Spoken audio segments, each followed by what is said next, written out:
Hey y'all, I'm Lauren and welcome to Cantina Cast. Today I'm talking about Tempest Breaker written by Cavan Scott. This is an audio drama which will be released on December 3rd, which is part of phase 3 of the High Republic. This story is initially coming out as an audio drama, but I expect that what will happen, as has happened in the past with other Star Wars audio dramas, is that a text version will come out in book format at some point in the future.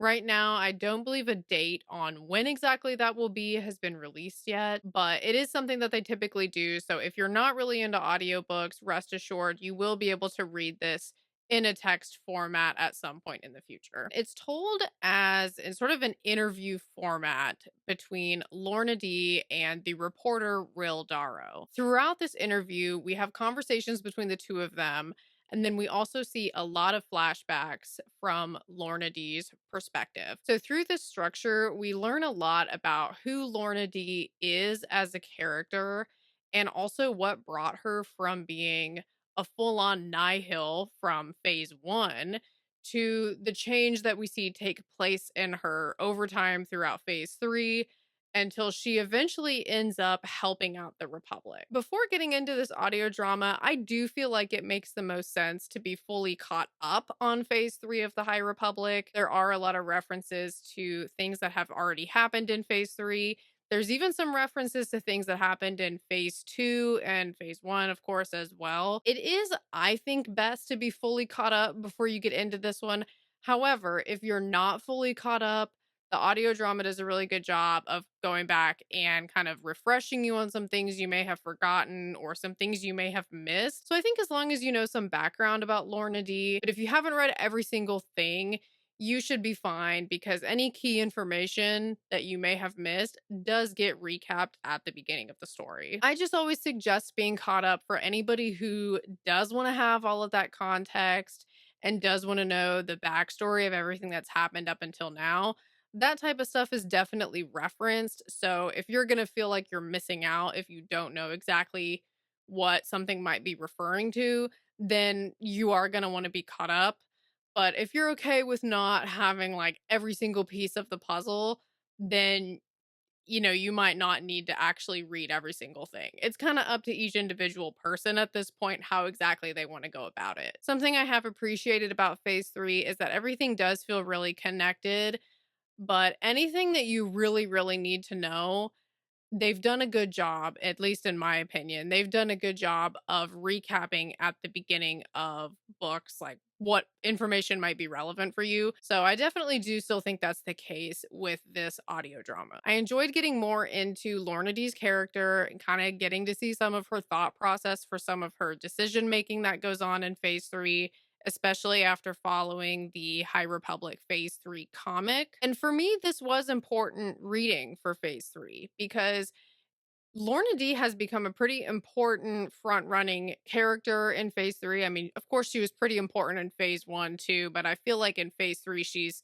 become even more important. So for me, I was glad that I got some more background information on her, have a little bit more understanding of how she gets to where she is by the time we get to phase 3. Also getting some more insight into her hatred for Markion Row. And in addition to Lorna, we also find out more about Kiev, Skier, Avar, and Bulin as well. So this story does end up being pretty revealing for a handful of characters. I will say my only thing about this that was kind of a hang up for me is that there were times where, so this is narrated with a full cast and it has sound effects and all of that. So there were times where I actually had a little bit of a hard time understanding certain things that were happening in certain scenes. For example, you would hear at some point, you would hear a commotion and you could tell that something happened or someone got attacked or something, but it was kind of hard to tell what exactly happened. And sometimes it would take a couple minutes for me to kind of piece together, like, oh, okay, so she just did that, I guess. That might just be a me problem because I typically don't listen to a ton of audiobooks just because I have a hard time with I'll get distracted in the middle of it and then have to rewind. So it's a little bit of an unfamiliar territory for me when I am listening to one.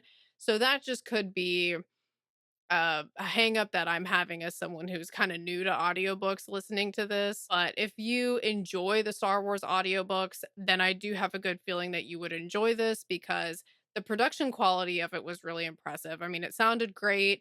All of the actors did fantastic. The sound effects, kept it interesting. Like it almost felt like I was like watching a TV show. So that was pretty cool. If you don't want any spoilers and you're thinking about reading this one, now is your time to turn back because I am about to start talking spoilers from here on out. So when we open this interview, we have Rill outlining that the purpose of the interview is to tell the people of the Republic the truth about Lorna D so they understand. There is a lot of emphasis on the idea of the truth of Lorna. So pretty much right off the bat, we understand. And, if you've already been following High Republic, then you understand that there's a lot more to Lorna than meets the eye. The course that this story takes is we start at the beginning of Lorna telling Rill all of her time at the Nihil, just all of the stories about the raids and kind of who she was in the Nihil. We see a lot of flashbacks from Lorna's perspective showing this. We see those raids. We see her girlfriend Quinn that she had a close relationship with when she was a Nihil. We see her being a bad person, all of that. But we do also see that she hated Markion Rowe from the very beginning. That has pretty much never changed. She's always seen him as a means to an end and never really trusted him from the start. But it's not until the fall of Starlight that Lorna realizes, like, I cannot be a part of the Nihil anymore. I need to get out of here. She actually ends up leaving her girlfriend in order to do this. But she knew that things were headed to a bad place. She knew that Markion was just steering the ship for himself. And so Lorna viewed that as a sacrifice that she would have to make in order to protect herself. And that becomes a source of turmoil for her ever since, which that's brought up several times in the rest of the story. Just the effect that leaving Quinn had on Lorna. At times, it seems like maybe she regrets it, and then at times it seems like she felt like this was really her only option in order to protect herself. So, it is something that she kind of repeatedly goes back and forth on after leaving her. And as she's talking to Rill, we do see more flashbacks of just what happens to her afterwards, all the way up until she meets with Kiev and ends up becoming part of Kiev's crew that we see in the High Republic Phase 3 comic. So, a lot of this part we do already know if we've been following the comic, but if you haven't been following the comic, then I do feel like this intro of Kiev and Lorna meeting up and kind of joining forces for a time, I do feel like the audio drama sets it up well. So if you haven't read the comic, it's okay. But if you want more background on what are Keith Trennis and Lorna D doing together, then you should read the High Republic Phase 3 comic. And this is when Lorna D develops that unlikely friendship with Keith Trennis and the Yakombe girl. For a time, they end up doing missions together as a group. After a certain point, they do get a hold of Baron Boolin's data. That is the Nihil mad scientist. And they have reason to believe that his data has information about the Nameless and also information about the Blight. Unfortunately, they are unable to unlock Boolin's data for a long time and actually do anything with it. So they have it, but they don't know how to access it. But once they get to Coruscant, they feel like they're going to have a way to get to the data. And also, Kiev really wants to try to get Lorna pardoned because as they have been working together, Kiev has grown to trust Lorna and to see firsthand that Lorna has changed. And so she really wants to help her with getting on good terms with the Republic again and just kind of help her turn over a leaf and start a new life. But once they get to Coruscant, Avar Kriss is waiting there for them. And Avar is not giving anybody the easy way out. Avar sends Lorna to house arrest and she tells Kiev that she has to go to the temple immediately. And there's pretty much no time to come up with a plan on anything. It's just Avar's already waiting for them, ready to lay down the law, not going to listen to any words about it. Lorna actually stands up for Kiev because Lorna can see that this isn't right. Avar doesn't know the whole story. Avar's kind of just like flying off the handle and kind of taking it a little too far when she doesn't know enough information to be treating Keith that way. And at least in my opinion, and Lorna can see that. And Lorna like gets all up in the situation and stands up for Keith. And I thought that was a really cool part, giving Lorna and Avar's history from phase one. I thought it was cool that once Lorna saw Avar being mean to Keith, Lorna kinda got, a little bit of that protective instinct and wanted to protect her new friend, even though, of course, Lorna would never really admit that Keeve was her friend. She does treat her like a friend in this moment. Meanwhile, during this time period that Lorna is recounting to Rill, we do know that Skier was still out there with Bulin. This is covered in the High Republic comic as to why exactly that is, but long story short, Skier believed that Bulin would be able to cure his Magrak syndrome, and so he allowed him to take him prisoner and experiment on him. Magrak syndrome is a condition specific to the Trandoshan species that causes them to lose their minds over time. It's something that really has been affecting Skier for a long time, and you really see the effects of this in the High Republic comic. So Skier is pretty desperate to find a cure, even if it means putting himself in the hands of Bulin, who is literally a mad scientist. So you know it's bad for Skier to be doing that. But Avar and Lorna and Keeve go looking for Skier and Bulin together.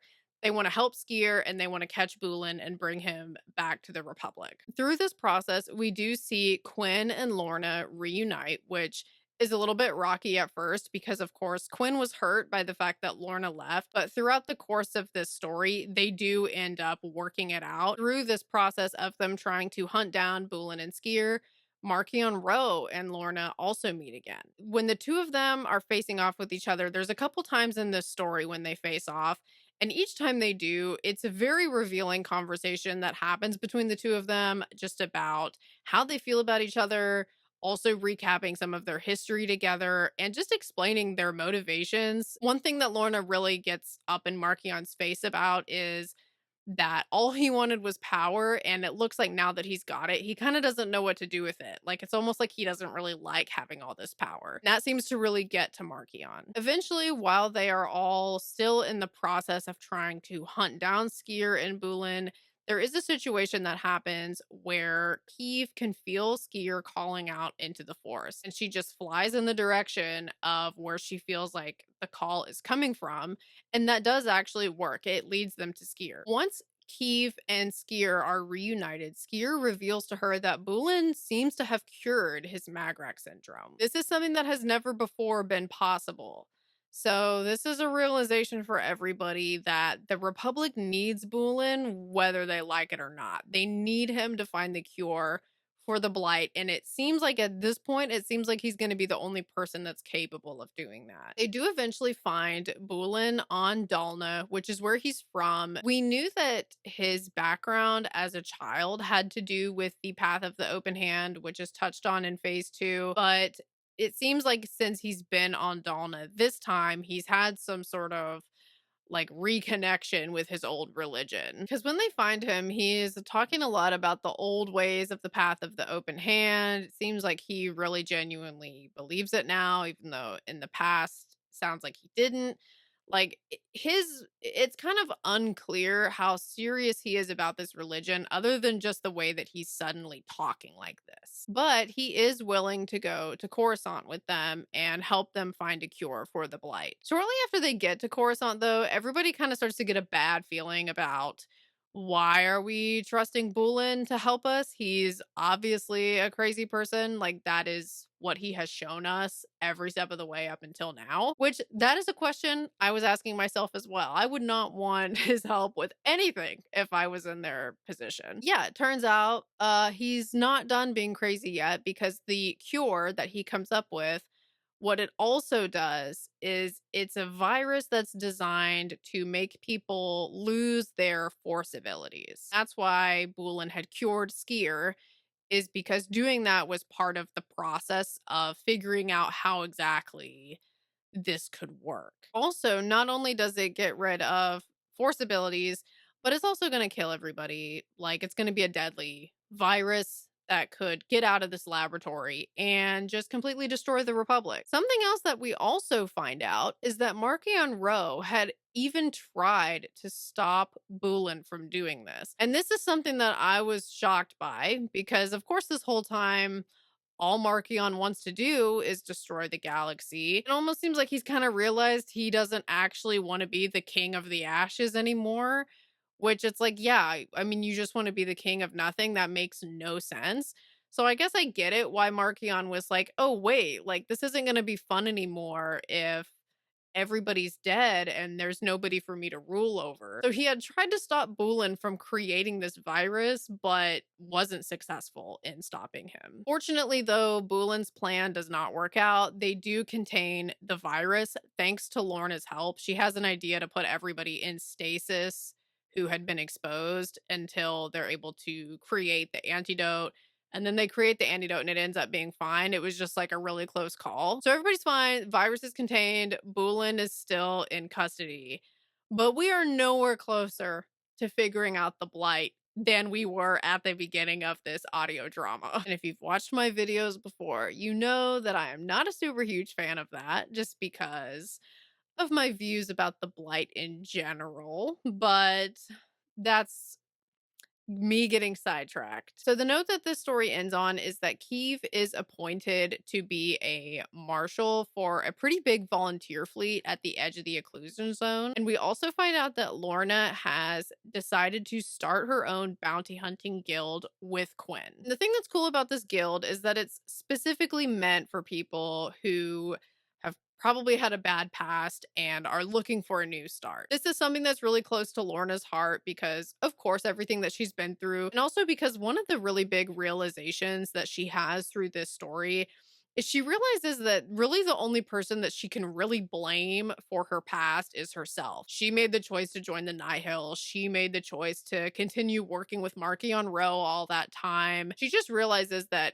she was the only one who could have made the decision to actually turn away and start fresh. This guild is her attempt to not only help herself start a new life, but also give that opportunity to other people who are in a similar situation as her. Maybe it's even an opportunity for ex Nihil to have something else to do after they leave the Nihil, because we do know that in other stories in phase 3 of the High Republic, we see that a lot of Nihil are getting tired of the way that things are run. So this could be an example of something else that they could do once they finally are brave enough to turn away. I'm looking forward to seeing where we're going to go from here, especially now that the Republic does have Bulin. I would say that was pretty much the main progress that was made in this book is Bulin is in custody. So there's a chance that they're going to get some more information from him, maybe learn more about the Nameless. And to me, it does kind of sound like Lorna D has now done her part for the Republic and she's going to kind of go off and do her own thing now. So I'm not 100% sure how much more of her we're going to see. I hope that we continue to see more of her because I really like her as a character. First of all, she's a lot of fun to watch. Like, she makes me laugh. And also, I like the change that she went through. I like how much she grew from the start of phase 1 until now, and how we've seen this gradual change happening within her over time. And something else I like about her, too, is that on the surface, she's still very sarcastic. She's never going to admit like all of the things that she really truly feels, but you can see it through her actions. And that's one thing that I think makes her such a great character. So I hope we get to see more of her, but based on the note that this ends on, it's hard to say exactly how much more of her we're going to really see. As we are nearing the end of phase 3, it's really exciting to see like how exactly it's all going to wrap up. I still have a lot of questions that haven't been answered. So I can't wait to see where it all goes. Thanks so much for joining y'all. I hope that y'all have a great rest of your day. Bye guys.